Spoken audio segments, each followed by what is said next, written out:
कीड़िया जुड़ गए हैं, उनसे जानते हैं कि इस समय इनका क्या व्यू है। सुशील, गुड मॉर्निंग। सबसे बिग एंड बोल्ड कॉल इस समय की आपकी क्या है? सबसे इंपॉर्टेंट चार्ट आपके हिसाब से इस समय क्या है?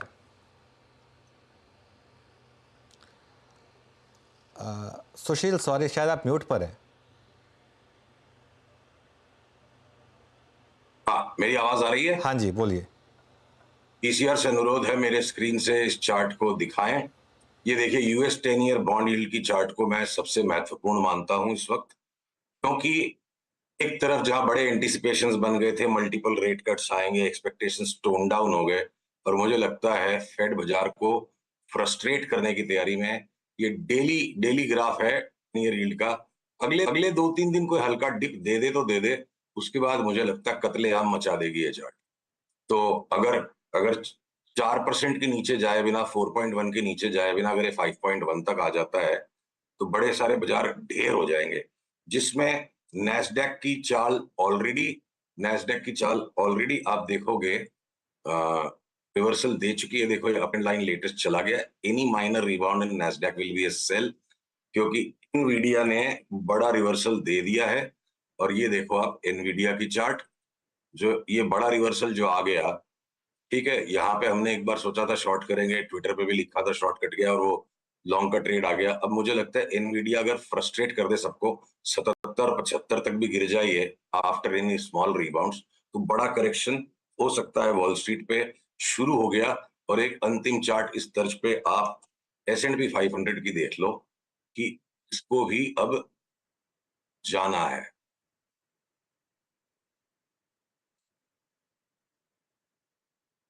S&P की चार्ट चलो नहीं आ रही, S&P इंडिसेस को लेकर आप यूएस इंडिसेस पे सीरियस करेक्शन शुरू हो गया है। सीरियस करेक्शन शुरू हो गया। और इंडियन इंडिसेस में सुशील, आज हमने फिर ऑल टाइम हाई लगाया बैंक निफ्टी में और 52,000 क्रॉस किया। उस पर क्या व्यू है और निफ्टी पर क्या व्यू है? तो देखिए, एक तरफ जहां अमेरिकन बाजारों की इंडाइसेस नीचे जाने को तैयार है, तो इसको थोड़ा सा हल्के मजाक में बात को आसानी से समझा जा सकता है। पड़ोसी की बीवी का मूड खराब होने को रेडी है, इसका मतलब ये नहीं कि अपनी बीवी का भी मूड खराब हो जाएगा। सब चीज अलग अलग है। हमारा बाजार जब बेतहाशा गिरा था चुनाव के पास, ग्लोबल मार्केट से कोई हमारे साथ सिंपैथी नहीं दिखाई, वो गिर रहे हैं और हम अभी भी बढ़ रहे हैं। तो देखिए, इंडाइसेस के ऊपर एक दो ट्रेडिंग रेंजेस में आप चीज को काट लीजिए। निफ्टी की चार्ट जो सामने अगर दिख रही होगी आपके, ये जो आवरली चार्ट पे जो साइडवेज फ्लक्चुएशन जो बन रहा है, जब तक ये 23,700 को क्रॉस नहीं करता है, मैं ये मान के चलूंगा कि मुझे 23,275 23,300 तक झेलना पड़ सकता है नीचे का डिप। शॉर्ट हड़बड़ा के नहीं करना है। हमने जो इनिशियली, अच्छा इसको पूरा कर दें, जिस दिन ये 23,700 के ऊपर क्रॉस हो गया, तो आश्चर्यजनक तरीके से और 1,000 पॉइंट फ्लेयर अप करके 24,700 तक जा सकता है। ये आवरली चार्ट है, बड़ा सिंपल पैटर्न है, कोई बड़े दिमाग लगाने की जरूरत नहीं है। और बैंक निफ्टी में थोड़ा सा हेजिटेशन जो है कि अगला रेजिस्टेंस इसका 52,300, ये देखिए जो पुरानी सारी लकीरों को जोड़ो तो 52,300 के आसपास आता है। लेटेस्ट अप ट्रेंड लाइन को तोड़ चुका है, पर उसके बावजूद भी ये नए हाई की तरफ लपक रहा है। बैंक निफ्टी में निफ्टी के बनिस्बत कुछ कमजोरी दिखती है, मोमेंटम भी देखिए डाइवर्जेंट है।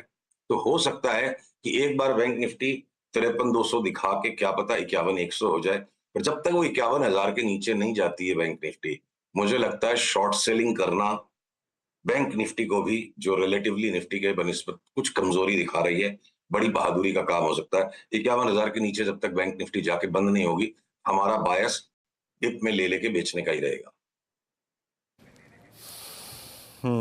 सुशील जी नमस्कार, वीरेंद्र बोल रहा हूँ। ये एक दो स्पेस आपने एफएमसीजी पे काफ़ी अच्छे कमेंट किए थे। आपने जो एग्री कमोडिटीज़ पे बलरामपुर चीनी पे टिप्पणी करी थी, काफ़ी हद तक आपने मिड कैप आईटी पे टिप्पणी की थी लास्ट जब इंट्रोडक्शन था। अभी यहाँ पर आप क्या क्या चेस कर रहे हैं अपने, और या फिर अपने जो आपके सब्सक्राइबर्स हैं, आपके इन्वेस्टर्स हैं, उनको आपने राय दी है?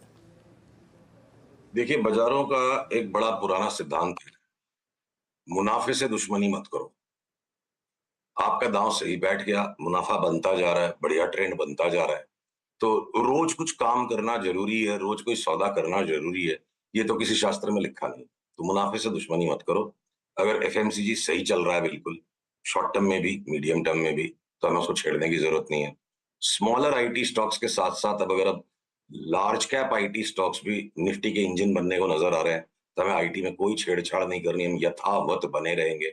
6 महीने के, 12 महीने के व्यू से अगर अब केमिकल स्टॉक्स के अंदर हमारी बात नो लॉन्गर ये किसी तरह का सरप्राइज या कोई आश्चर्य नहीं देती अभी ये बात, लोगों ने मानना शुरू कर दिया है, ट्रेंड बन रहा है, तो बहुत से केमिकल स्टॉक यहाँ से डबल ट्रिपल भी हो जाएंगे, तो सब चीज निफ्टी पे बायस नहीं है।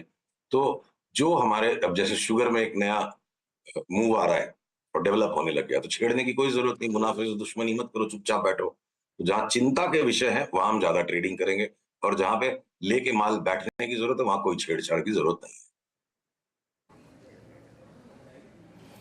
ओके अच्छा सुशील जी, एक दो स्टॉक्स और जो कि बहुत चर्चा में रहे इस बार, इस पैनल में बहुत डिस्कस करते हैं, इंडिगो, और बड़ा अच्छा मूव दिया इसने। होटल्स को देखिए आप, इंडियन होटल्स को काफ़ी स्ट्रॉन्ग मूव दिया, जो आई थिंक इस ट्रेवल टूरिज्म और आई थिंक स्पेशली इस छुट्टियों की सीज़न के फेवरेट स्टॉक्स भी रहे हैं। शायद इस बार अर्निंग्स में इनका इम्पैक्ट नज़र भी आए। यहाँ पर आपका व्यू क्या है? देखिए, इंडिगो अनुज जी का बड़ा फेवरेट स्टॉक रहा है कि बहुत बड़ा वैल्यू क्रिएशन हो रहा है। हमने यहाँ पे थोड़ा डिफरेंस ऑफ ओपिनियन लिया था, शॉर्ट किया, 10% खा लिया 7-8 दिन में, 5 दिन में। अब यहाँ से हमें भी ये चार्ट रिवर्स होती लग रही है, और अगले अगले उछाल में इंडिगो 4,950-60 चला जाएगा तो कोई आश्चर्य नहीं होगा। तो हमारे निवेशकों को हमने शॉर्ट कटवा दिया है और कुछ रीजनेबल क्वांटिटी में लॉन्ग ही रखने के लिए कहा है। और देखिए क्या है ना, हम भाव की चाल के साथ सारे ही इंटेलिजेंट माइंड किसी न किसी स्टोरी को ढूंढना शुरू कर देते हैं। तो कोई जरूरी नहीं है कि वो स्टोरी ही चला रही है, भाव का भी एक मूव है, और तेजी मंदी का अपना एक रंग होता है, तो स्टोरीज उसके साथ बन जाती है। तो एक अंतिम स्पाइक हो सकता है ब्रॉड इंडाइसिस का भी, लास्ट 1000 पॉइंट निफ्टी क्या है, जब तक इंडिगो 5000 छू दे, और साथ साथ थोड़े बहुत होटल स्टॉक्स भी चढ़ जाएंगे। वो होटल स्टॉक्स में कोई प्रॉपर ना ट्रेडिंग का पैटर्न है, ना कोई रिस्क मैनेजमेंट में डिलीवरी की पोजीशन पे कर सकता हूं, इसलिए हम लार्जली उनमें से आउट है। नॉइज है बहुत ज्यादा होटल स्टॉक्स में। मेटल्स और केमिकल्स में कोई नाम, स्पेसिफिक नाम जो अच्छे लग रहे हैं सुशील इस समय? तो देखिए, लार्ज कैप्स जो निफ्टी को ड्राइव करते रहेंगे वो मुझे अभी भी लगता है अडानी इंटरप्राइजेज और Reliance, Larsen and Toubro, HPCL, BPCL. ठीक है, बहुत सारा बोनस का माल आ गया है, टैक्स एडजस्टमेंट की सेलिंग है, पर बड़ी मूव इनमें आ सकती है। आईटी के स्टॉक्स कोई हर डिप में लेने के लगते हैं, चाहे वो मिड कैप्स हो चाहे लार्ज कैप्स हो। सिलेक्टिव फार्मा स्टॉक्स में भी हम लगातार बने हुए हैं, और भी कुछ नए स्टॉक्स में सिग्नल्स आ सकते हैं। तो बड़ी सिलेक्टिविटी का बाजार है, लार्ज कैप्स में भी, मिड कैप्स में भी, स्मॉल कैप्स में भी। अक्रॉस द बोर्ड मार्केट भागता चला जाएगा, यूफोरिया बन जाएगी, वो नहीं हो रहा है। पर एक्चुअली ये बहुत अच्छी चीज है अनुज, यूफोरिया बन गया तो उसके बाद तो काम ही खत्म है। तो अभी भी सबको मेहनत के पैसे मिल रहे हैं, और चुन चुन के काम करने की जरूरत है। तो बाजार अच्छे, हेल्दी, गुड राइमिंग स्टेट में है। मेहनत करने वालों को पैसे मिलेंगे, दिमाग लगाने वालों को पैसे मिलेंगे, भेड़ चाल के पैसे अभी भी बाजार में नहीं। ओके, कोई शॉर्टिंग आइडिया इस समय सुशील? हाँ जी, कोई shorting idea? Time to time देखिए 10-12% के शॉट्स मिल जाते हैं, और सबके बस का एक काम नहीं है। तो अब जैसे हिंडाल्को की चार्ट अब ट्रेंड लाइन तोड़ के ऊपर रिबाउंड में है, और जेएसडब्ल्यू स्टील भी बिल्कुल डिस्ट्रीब्यूटिव मोड में, तो जरा सा कहीं बाजार में करेक्शन सेट इन करेगा तो हम ये मेटल्स के स्टॉक्स को पहले बेचने भागेंगे। और टाटा मोटर्स ने जो भी 3-4-5 साल में लोगों ने 15 बैगर 20 बैगर मलाई खा ली, और ट्रेडिंग का स्टॉक है, तो टाटा मोटर्स का भी शॉर्ट टर्म ट्रेंड कमजोर है। ये time to time short sell करके 10-12% कमा लेना, या बहुत बड़ा सबका पोर्टफोलियो होता है ट्रेडिंग की, तो बुक छोटी ही रख पाएंगे लोग, तो भाई कुछ हेज हो जाए उस हिसाब से भी कुछ शॉर्ट्स बीच बीच में मिलेंगे। पर ब्रॉडली अभी भी बाजार कोई ब्रॉडली शॉर्ट सेल कर करके पैसे कमाए वैसा बाजार है नहीं। मतलब किसी के हाथ में खुजली है तो थोड़ा शॉर्ट सेलिंग खोज लो, या भाई बाकी जगह पोजीशंस बहुत है तो दो चार आइटम बेच लो। तो ब्रॉड शॉर्ट सेलर्स का मार्केट अभी भी नहीं है।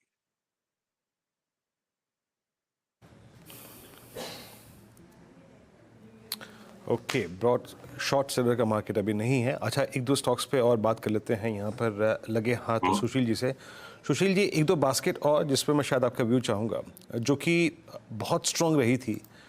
सीमेंट स्पेस को देखिए, अल्ट्राटेक सीमेंट आया, इसने लास्ट वीक ही करीब करीब मेरे ख्याल से मिड जून तक आते आते 11,400 का भाव लगा दिया। सीमेंट में आपको कोई अपॉर्चुनिटी नजर आ रही है इस वक्त क्या? में भी हम लोग देखिए सिलेक्टिव काफी सारे स्टॉक्स में लॉन्ग हैं, और उनको छेड़ने की जरूरत नहीं है, चाहे वो रैमको हो चाहे अल्ट्रासेमको हो, या बस एक ग्राजिम को आप करीब करीब भाव पूरे से लगते हैं, और वो लीडिंग स्टॉक है, उसको छोड़ के टाइम टू टाइम सीमेंट में भी कोई में भी डिप्स के अंदर ठीक ही लग रहे हैं स्टॉक्स। अनुज, आपका एक पॉइंट मैं मिस कर गया था जो आपके दर्शकों को सचेत करना जरूरी है। इंजीनियरिंग स्टॉक्स में साल भर पहले हमने 2 bagger 3 bagger multi bagger calls जो निकाले थे, हमारे निवेशकों को सबको हमने उनसे बाहर हटके निकल जाने के लिए कह दिया है। और उसी तरीके से जिस तरह से रियल एस्टेट के स्टॉक्स में हम करीब 12 महीने पहले खूंखार तेजी में थे, कोई 3 गुना हो गया, कोई 5 गुना हो गया, इक्का दुक्का कोई स्टॉक छोड़ के रियल एस्टेट में वो भी पूरा सेक्टर टॉप आउट हो रहा है। तो टेक प्रॉफिट करके पहले मुनाफा बाहर निकाले, सीधे अग्रेसिवली शॉर्ट सेल अभी भी करने का समय नहीं आया है। पर serious topping out science in engineering as well as real estate stocks is what we have internally discussed with our subscribers. Alright, चलिए सुशील, बहुत बहुत शुक्रिया आज हमारे साथ जुड़ने के लिए और इन सभी ट्रेड्स पर बात करने के लिए। और ऑफ कोर्स